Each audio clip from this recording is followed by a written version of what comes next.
only in the last 2 or 3 years. So you see a lot of land conflicts coming up only in the last 2 or 3 years. As I said, multiple livelihood uses related to common lands.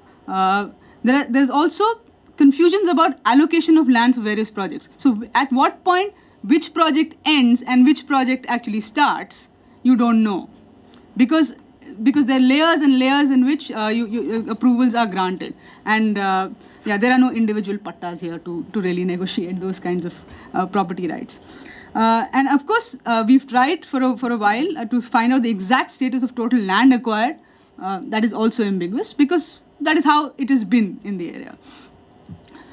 Just to give you a sense of this map, which we prepared probably for one litigation, and we've been using it collectively in different presentations. Is how the coastline of Mundra itself is dotted with the multiple kind of industries that is coming up. So you actually have those which are already in place, those which are already prepared. And Bharat Bhai has many maps, many Google maps, which will tell you how the land has transformed over the last 10-15 years. It's come out in ground truthing exercise. So a lot of the published material is available, which is community-led ground truthing research, as well as other Government of India reports, which will prove the land use is transformed over the last 10-15 years in the area. As I said, most of this land use change is leading to very, very critical impacts.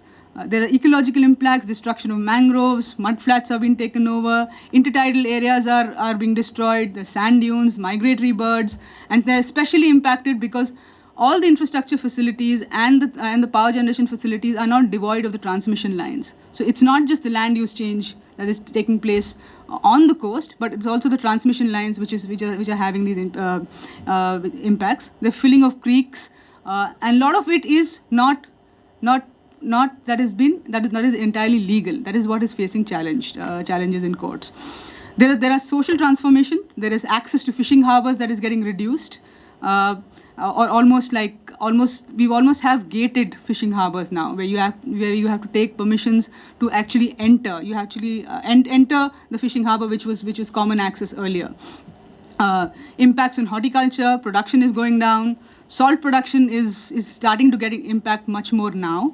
Loss of grazing land. That is what a lot of the litigation today is on. Loss of grazing land. Supreme Court cases, High Court cases on just those kinds of things. I'll just get to that in a bit.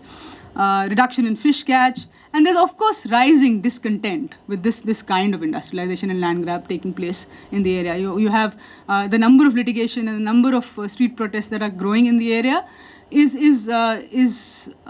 whether it is for long-term, whether it's only for compensation or long-term repatriation, it differs. But there is that discontent in the process in which this is taking place. And of course, there's studies on the impacts of water quality, air quality that are available that show you that. So it doesn't need to be researched further. I'll just flag 3 or 4 critical projects in the area which have been ridden with problems of environment regulation. And environment regulation is processes through which you get clearances for or approvals for forest diversion, or where environment impact assessments are carried out to assess whether a project in an area is viable or not, and accordingly a decision needs to be taken. So there are these. I'll just flag those examples. Getting into details will mean taking some more of your time prior to lunch. One is the waterfront development project. There has been a recent committee set up by the Ministry of Environment and Forest, which is very clearly recorded that violations have been taking place. There has been a ground truthing exercise, which some of us have been involved in by the community, which has formed a critical basis of what the findings of that committee report as well. And this waterfront development project, very interestingly, was coined so because it could get through the coastal regulation zone notification, because the coastal regulation zone notification actually talks about projects for which waterfront or foreshore facilities are critical. They can be established in coastal regulation zone 1 and 3 areas. And it was very critical how this project was never named that earlier. It actually includes 4 ports, a railway line and a road, and all of it is a waterfront development project.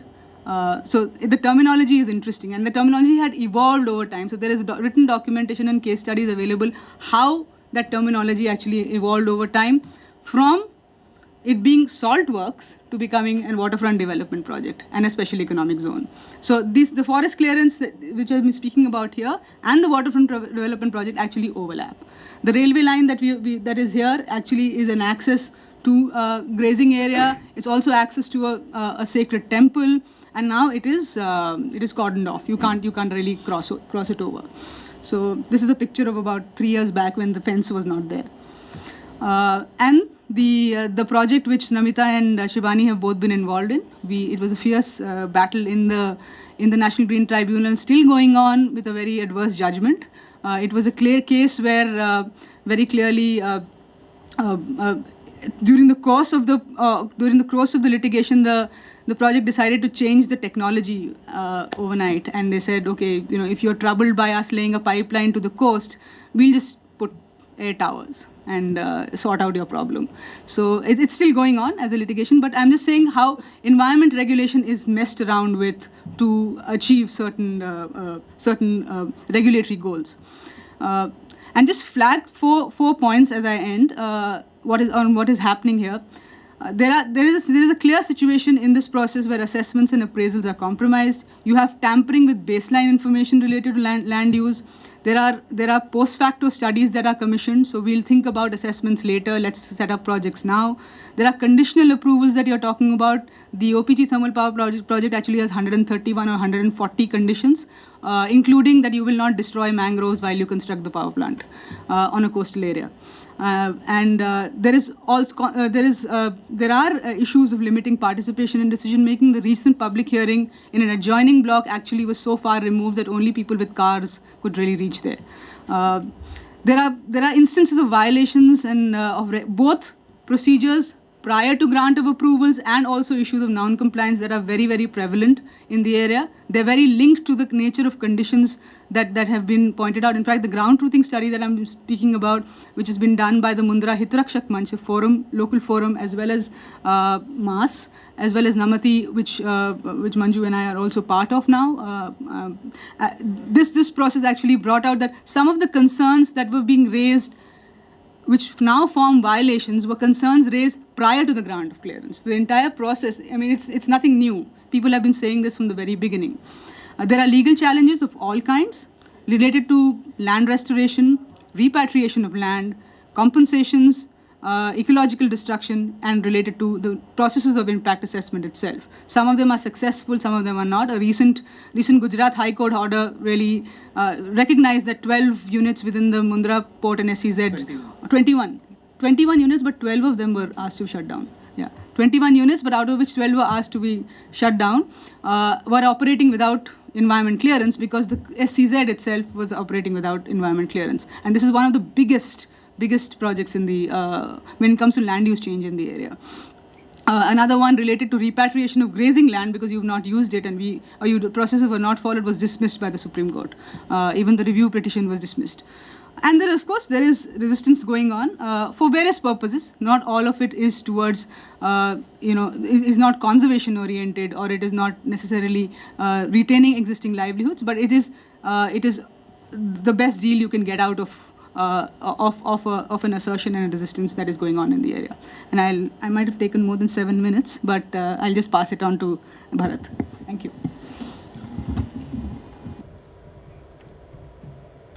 काफ़ी कुछ cover तो हो गया है, पर मैं थोड़ा वो बताना चाहूँगा कि मुंद्रा में जितनी भी सारी इंडस्ट्रीज ने जो ज़मीन लिया है वो ज़्यादातर, हिंदी में बताऊँगा, जितनी भी ज़मीन लिया है वो ज़्यादातर कॉमन प्रॉपर्टीज़ है, खास करके grazing land, government waste land और फॉरेस्ट लैंड और इंटरटाइडल जोन की जो ज़मीन है वो ली गई है। प्राइवेट ज़मीन बहुत ही कम, मतलब मानो तो 3-4% ही है, पर ज़्यादातर अदानी जैसे ग्रुप ने गवर्नमेंट ज़मीन ही लिया है। उसमें क्या होता है कि जो इंटरटाइडल जोन है उसमें वो लोगों ने एनक्रोचमेंट करते गए और पूरी हाईटाइड लाइन तीन बार चेंज किया, और वही हमारे इंस्टीट्यूट जैसे कि Indian institute of oceanography, ISRO, वो सब ने मैपिंग करके दिया अलग अलग डिफरेंट टाइप की हाईटाइड लाइन, और वो ज़मीन पूरी कवर किया। पूरी ग्रेजिंग लैंड जो एनिमल्स है उसके मुताबिक नहीं है तो भी वो ग्रेजिंग लैंड दे दिया है, और उसके अगेंस्ट भी अभी 5-6 लिटिगेशन चल रही है हाई कोर्ट में, गुजरात हाई कोर्ट में। और जो वेस्टलैंड थी वो तो विदाउट वो किसी कंसर्न से ही वो डायरेक्टली इंडस्ट्रीज को दी गई है। और उसके सिवा जो फॉरेस्ट की ज़मीन, जब पहले नर्मदा की फॉरेस्ट ज़मीन गई वो कॉम्पनसेट किया उस एरिया में, जो मुंद्रा वाला एरिया में, और फिर अभी वहीं पे इंडस्ट्रीज आई तो उसको देके फिर कॉम्पनसेट कर रहे हैं इंडिया पाकिस्तान बॉर्डर पे, कि जहाँ पे हम लोग जा भी नहीं सकते वो पानी में सेटल कर रहे हैं। और उसका एक केस चल रहा है कि जो 1840 हेक्टेयर जो अभी नया है सीजेड और वाटरफ्रंट डेवलपमेंट प्रोजेक्ट बना है, वो ज़मीन दिया है उन लोगों ने कोरी क्रिक सर क्रिक वाला जो इश्यू चल रहा है उस एरिया में। और वहीं पे बताया कि अरे वो जो ज़मीन है लैटिट्यूड लॉन्गिट्यूड से देखते हैं तो वो पानी में है, वहीं पे कोई मैंग्रोव नहीं है, कुछ नहीं है, वो सी ही है। तो उस तरह की वहीं पे होते जा रहा है। और दूसरा कि यहाँ पे काफ़ी सारी जो, जैसे कि बताया कांचीबेन ने कि भराड़ी माता हिल है, तो वो कॉमन है, कॉमन रिसोर्स है जो ग्रेजिंग को लेके, और वहीं पे काफ़ी सारी जड़ी बूटियाँ वो सब भी है। तो जो एनिमल्स वो सब आते थे, पर अभी बीच में SEZ आ गए तो वहीं पे नहीं जा सकते क्योंकि वो सी में आइलैंड है। तो उस तरह से, और आपको बताऊं कि जैसे अभी रन में दिया है ज़मीन गुजरात गवर्नमेंट ने 1 लाख एकड़, ये वेंकटा नायडू की कंपनी है आर्चियन कैम्प करके, 27 रुपीज़ पर एकड़ ज़मीन दिया है। और पूरा जो ग्रेट रन ऑफ कच्छ है वो पूरा ख़त्म कर दिया। वहीं पे अभी वो लगा रहे पोटाश का प्लांट। उसके सिवा जितने भी वहीं पे जो मिनरल्स निकल रहे मांडवी वाले एरिया में, तो वो सब सारी जितनी कॉमन प्रॉपर्टीज़ है वो सब प्राइवेट कंपनीज़ को दिया जा रही है। तो उस तरह से पूरा वहीं पे हमारे एरिया में होते जा रहा है।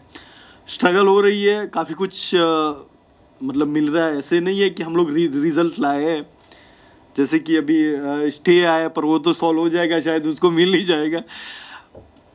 उसको ये कमेटी आई, कमेटी ने रिकमेंडेशन किया कि 200 करोड़ का फाइन उसको भरना चाहिए। अभी वो अदानी ने बोला कि वो हमारा एरिया ही नहीं है, वो हम लोगों ने मैंग्रोव काटे ही नहीं, वो तो ज़मीन GMB की है, तो हम लोग कैसे भरें।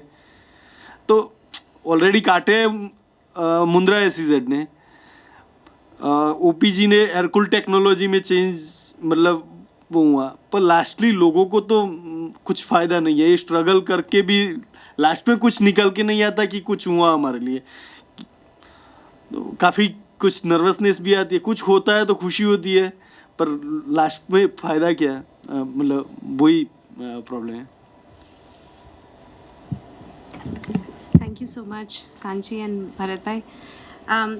I want to open up for questions, but before I do that, I just want to take a minute and just share a very personal experience with some of the things that have been spoken about at this panel. So actually, I am writing my doctoral dissertation as a legal history of the fundamental right to property in the Indian Constitution, and so vast is this subject that's why perhaps I haven't finished, and but hopefully will finish soon. And I was 4 years back when I had just started working on my dissertation, is when I went and worked in Mundra, and it became clear very quickly that there was so much that was not covered within the domain of the fundamental right to property. So, and I think what is really interesting about this panel is that it has brought out the layers and the complexity of these issues. So on the one hand, we have questions of individual versus communal property ownership. So the fundamental right to property only guaranteed an individual right to property, and it doesn't really protect communal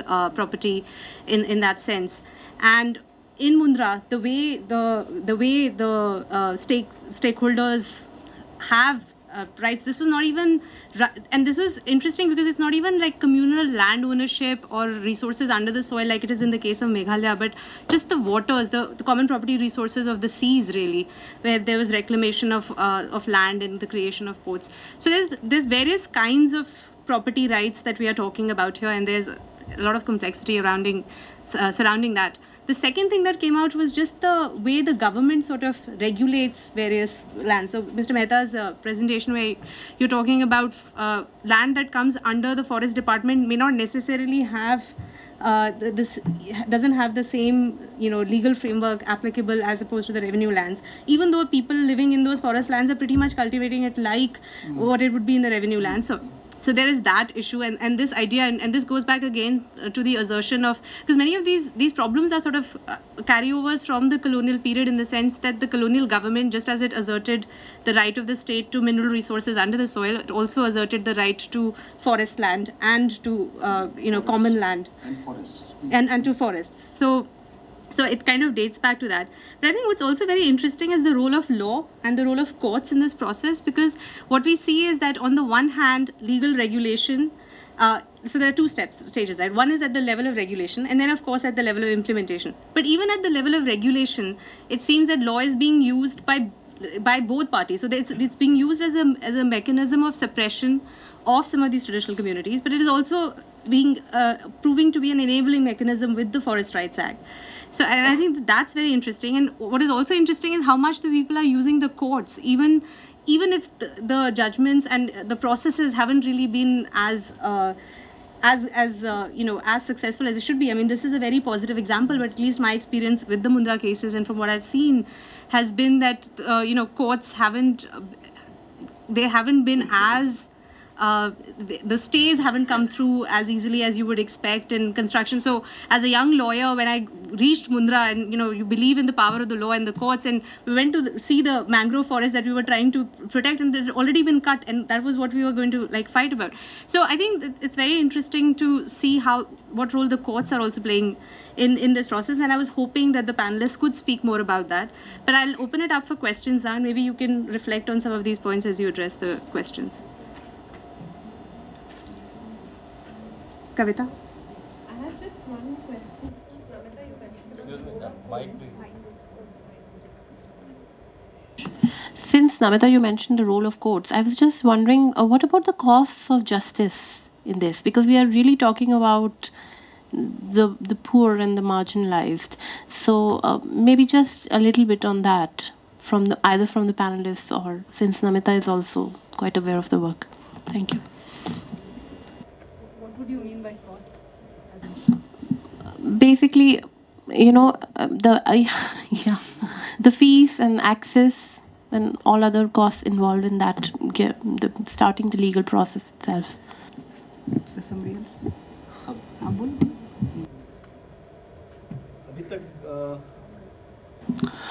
अभी तक आपको बताऊं कि हम लोगों ने काफ़ी सारी, खाली ओपीजी केस को लेके करीबन 8 जितनी पिटीशन हुई एनजीटी में, हाई कोर्ट में, वो सब मिला के। उसके सिवा अदानी पे वो तो ठीक है कि लोकली सपोर्ट मिलता है, यहाँ पे दिल्ली लेवल पे जो सपोर्ट मिलता है उसकी वजह से चला पा रहे, वो है। पर अभी तक का जो व्यू रहा है कि लास्ट में क्या होता है, तो कुछ मिलता नहीं है, मतलब लोगों को कुछ नहीं मिलता जो जिसके लिए फाइट कर रहे हैं।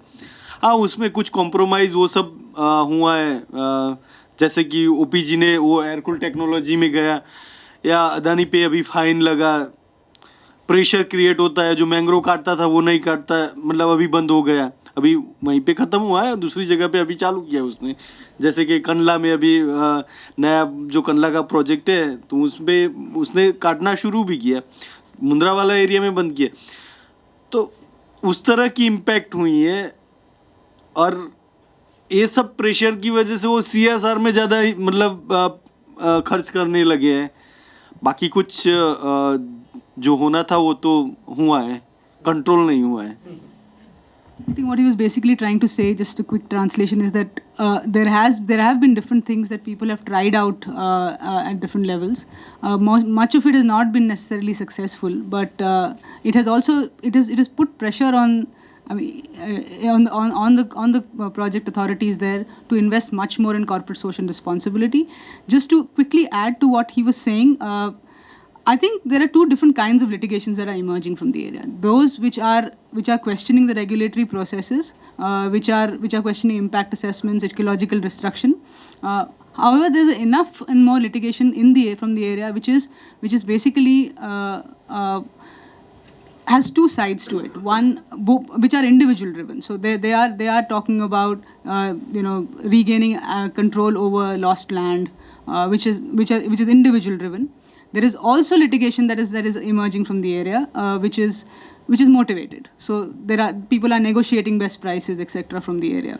So in terms of costs, I think it gets borne differently in either one of these cases. But this Forest Rights Act, the costs were not much, litigation costs were not much, because basically the lawyers just fought the case without charging us more. Otherwise, given the numbers, bearing the cost would not have been much difficult, because 1,20,000 claimants who really benefited from this judgment. If the cost was distributed to them, it would have supported. But we did not go for it because the lawyers were willing to fight for us without charging us. So, and the administrative cost, nothing much more. Just a quick point on this. While the courts and the legal process is very critical, it's also important to understand that judiciary does not give out verdicts written in stone. And if the society and the politics do not endorse it, the judicial verdict won't count for much. The Singur Tata case is a very good example, where virtually every stage in the judicial process, the Tatas won the case, but they lost Singur. So what we mean is that the judicial verdict and the process are important, but it should be understood in a proper context. Judiciary should not be seen as something that they can have a magic wand and resolve their challenges. I have a question for the panel, specifically related to the FRA, the use of the GPS. See, I was part of this committee by the two ministries, the MOEF and the Tribal Affairs, and we had gone into we had a lot of discussion on how things should be surveyed. And we also visited the field. Now, was there no error when you used the GPS?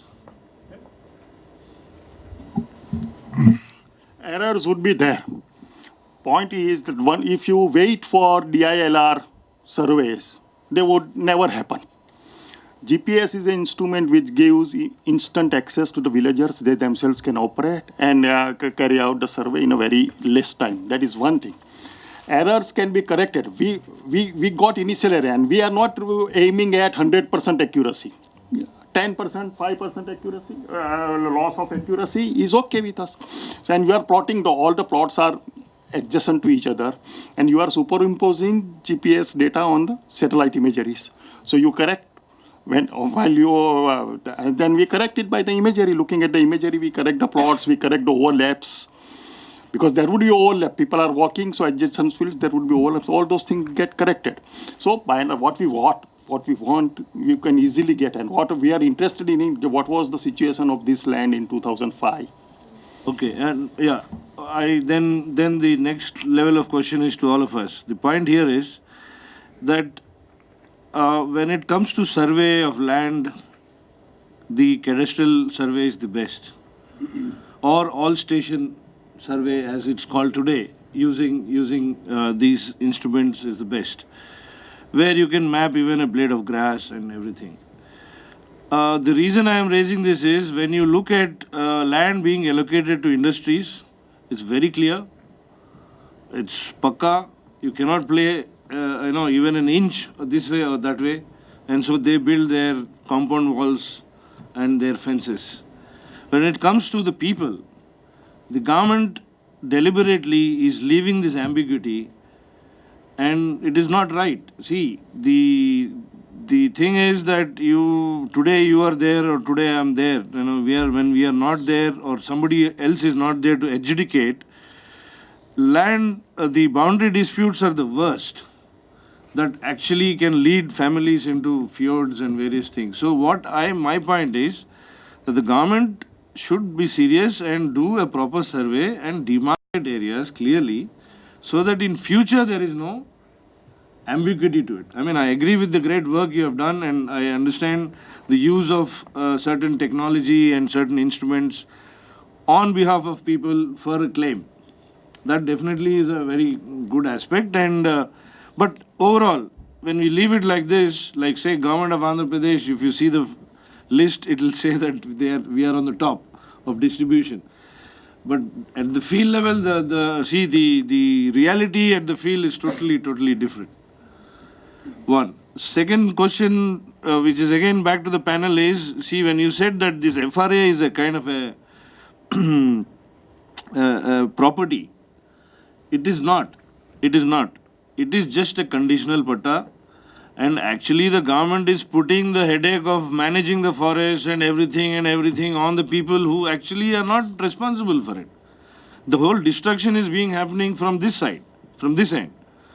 So these are the 2 points that I have.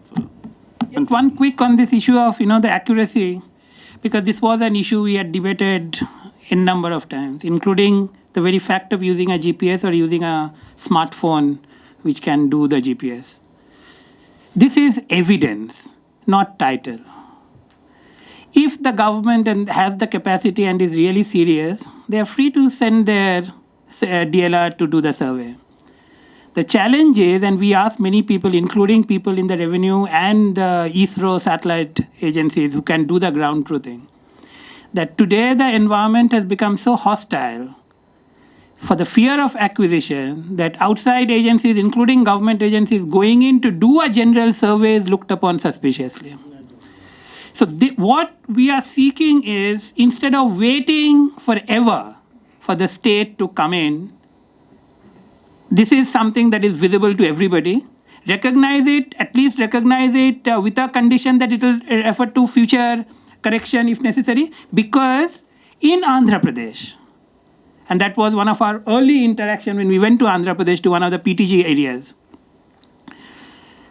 the amount that has been claimed was just drawn on a piece of paper. So there was no measurement at all. The amount that was sanctioned in Andhra is very sophisticated. They created the kind of passbook that we showed with the proper boundary, etc. But what was being sanctioned in that process is probably 1/3, 1/4, or 1/5 of what has been claimed. And no way to show that who's right. What the GPS does is, even with a 10% loss of accuracy, is to get as close as reasonably possible to the area, to the status as of 2005, and force the hand of the state. In the process, empower the people because they do it themselves. I agree. Evidence, definitely. Yeah. So these are all subject to final measurements and surveys are need to be done. But what you raised another property. There are 2-3 things as far as FRA is concerned. One, we must be cautious with that also. Number one is, a FRA patta is not a absolute right. Number one, because the FRA, even though in the preamble it says that notwithstanding anything contained in any area, ultimately it says that the status of the land is a forest land used for temporarily, not alienable, and it is hereditary. For all practical purposes, the owner of the forest land is forest department. De facto is tribal, de jure is forest. Therefore, the Forest Conservation Act also applies. When it comes to utilization of this land, you cannot utilize for horticulture or anything, because FCA, presently if the government, somebody is putting pressure and all these things, presently people are, as far as law is concerned, you cannot use it for horticulture, coffee, tea, like that, as per the Forest Conservation Act. That is number one. Second one, extension of what Mr. Ravi has said, the handheld GPS instrument, I have personally verified when I was a member of the forest committee in Kolleru sanctuary area. There is a variation of 5 meters. 5 meters means you lose or gain. That's a really... The third caution is, once an FRA patta is given, approved by the district level committee, it cannot be revised. Even if you find after cadastral this thing, a little more he is eligible or anything. That is what it cannot be. So, In Andhra Pradesh also, our people have done a lot of things in a hurry before 2010 elections. So now, even though we are on the top of the table in terms of giving this thing, we are also on top of the table as far as confusion is concerned at the ground level. That is the caution I am telling you. Thank you. We agree. I mean, this is not a full title. That is, everybody knows that this is not a full title, but this is something which protects the tribals from yearly harassment from the forest department in a big way. Also, it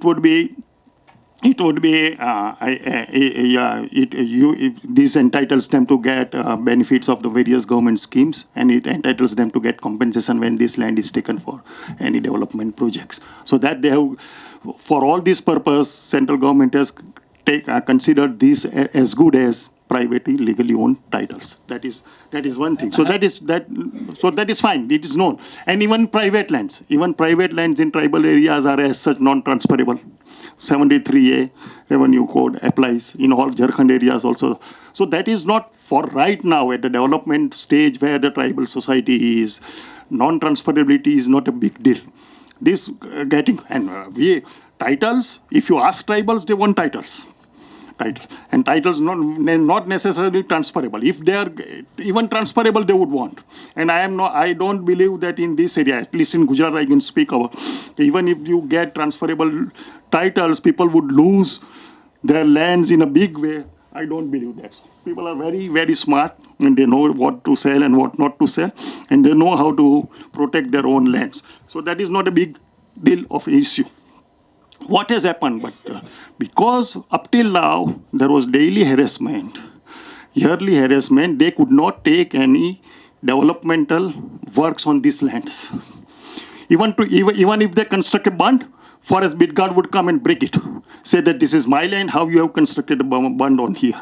So now all those things would go, and they would buy Are the banks giving them any loan? Banks, they have not yet approached. Yes, banks, and I don't believe that it has not. It is a confusion, and for getting full title would be that only, that they can get loans from the banks, which right now is not there. Our recommendation was to the state government that the banks be given a guideline, and banks can give money. I mean, it's not a big deal. It doesn't have to go to the constitution. The crop loans and other things, and they want to. There are two things that are happening now. As once with this much security and tenure on this land, people are investing in a big way for developing it, irrigating it, going for optimal crops, and so on a limited area, good soils, and remaining lands they are even thinking of doing forestry. Growing bamboos, growing other trees, so that they would be owners of both the bamboos, take, and also the whatever they grow on their small little plots. So even lands which are right now under cultivation, and no forestry, there also the forest cover might improve if these things go ahead. And remaining of the forest, you have claimed that, as you have said, that this is a community forest, and the responsibility of managing and protecting that forest, which is not really theirs, and that forest was